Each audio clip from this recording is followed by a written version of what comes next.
Okay, so we all love digging into a good story, right? We got a ton of articles you guys sent in about Gayle King's wellness journey.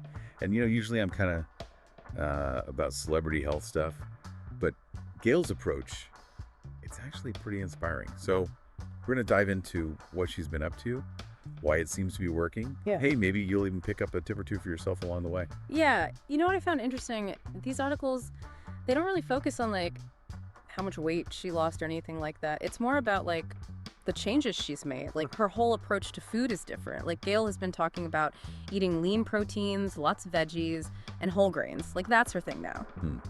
That does sound like pretty standard healthy eating advice. Yeah. But what's the actual impact of those choices? Like, does it really go beyond just fitting into a smaller size? Oh, absolutely. Protein, it keeps you feeling full and satisfied, which is huge when you're trying to eat healthy. And it also helps build and maintain muscle mass, which is super important for your overall health and your metabolism. And all those veggies and whole grains, it's all about giving you that sustained energy throughout the day, not like the quick spike and crash you get from processed foods. You know what I mean? Yeah, totally. Yeah. So it's about fueling your body properly, not Ah. just like cutting calories. Exactly. And that seems to be a big part of Gayle's whole philosophy. There was even one article where they quoted her saying, I'm not depriving myself. I'm choosing foods that make me feel good. Oh, I love that. It's about making changes that you can actually stick with, not punishing yourself, And speaking of feeling good, the articles also mentioned how Gayle's super committed to staying active. She's into running, strength training, and even yoga. Like she's got her own little fitness buffet going on. And that variety is actually so beneficial, first of all. It keeps things interesting. I mean, who wants to do the same workout every single day? Second, it makes sure she's working all these different muscle groups, which helps prevent imbalances and improves her overall fitness, like functional fitness. Yeah, that makes sense. But doesn't having such a diverse routine require a ton of time and planning? Gayle King's schedule is insane. Oh, you're definitely right. That's a valid concern. But even incorporating just 2 different types of exercise each week, that's a great starting point. You don't have to go from 0 to triathlete overnight. True, Yeah. small steps, right. And of course, we can't talk about Gayle King's fitness journey without mentioning her age. She's in her late 60s and she's totally rocking it.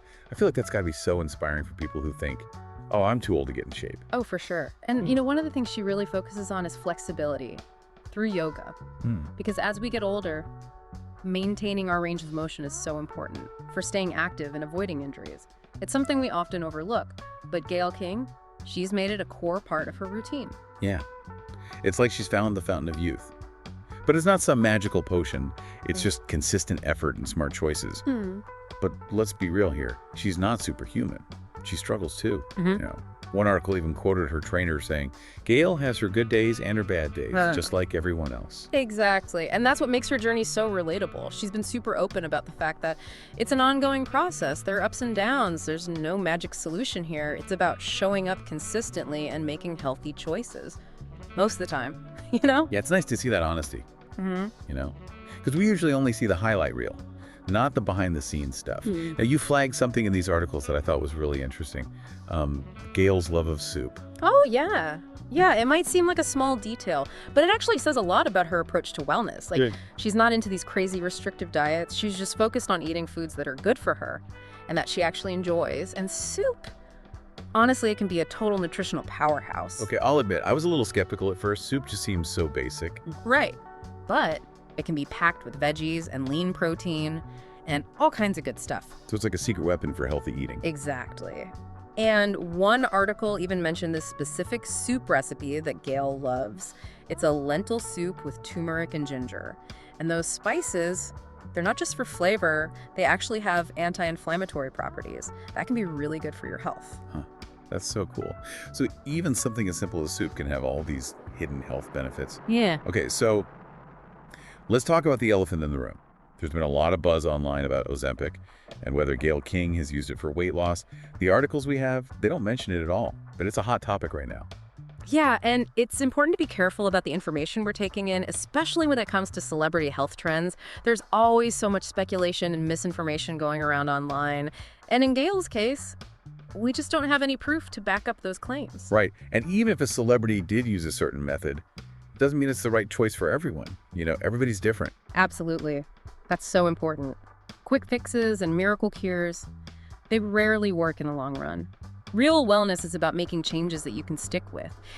Changes to your lifestyle. It's not about chasing the latest fad. It's about finding what works for you, for your body and your own needs. Yeah, it's so easy to get sucked into those promises, Yeah. you know? Like when you see something that says you'll lose weight fast. But Gayle's story, it's a good reminder that real change, like lasting change, it takes time and effort. Yeah, it's like she's saying this is a marathon, Yeah. not a sprint. And she seems to be embracing it with such a positive attitude. I read this one interview where she was talking about how much she actually enjoys learning about nutrition and fitness. Really? Yeah. Wow, that's awesome. It's not just about like getting to the finish line. It's about enjoying the journey too. Yeah. You know? Exactly. And I think that's a really important takeaway for everyone. If you can find a way to make healthy living enjoyable, you're way more likely to stick with it. And that's something that Gayle seems to have figured out. She's not following some strict plan. She's created a lifestyle that works for her. And that's sustainable. And, most importantly, enjoyable for her. Yeah. And that's what makes her story so inspiring. It's not about trying to be perfect. It's about making those small changes that add up to a healthier and happier life. I agree. And it's about tuning out all the noise and finding what works for you, just like Gayle has. Listening to your body, trying different things, and Right. finding that joy in the process. That's a great way to put it. Well, we've covered a lot today, from the science behind Gayle's food choices to her fitness routine and even her love of soup. But if you had to pick one big takeaway, what would you want our listeners to remember? I think the most important thing to remember is that wellness, it's a personal journey, There's no one-size-fits-all approach. We can learn from Gayle King's experience, of course, like her commitment to balance and finding what works for her. But ultimately, each of us needs to find our own path to a healthier and happier life. I love that. So to our listeners, we've learned a lot from Gayle King today. Focus on the journey. Nourish your body with good food. Move in ways you enjoy. Be patient with yourself. And don't fall for those quick fix traps. So think about it. What's one small change you could make this week? Inspired by Gayle's approach, something that'll move you closer to your own wellness goals. Maybe it's swapping a bag of chips for a piece of fruit, or trying that yoga class you've been thinking about, or, hey, even experimenting with a new soup recipe, Remember, it's not about being perfect, it's about making progress. And who knows, maybe you'll even find a little joy in the journey along the way.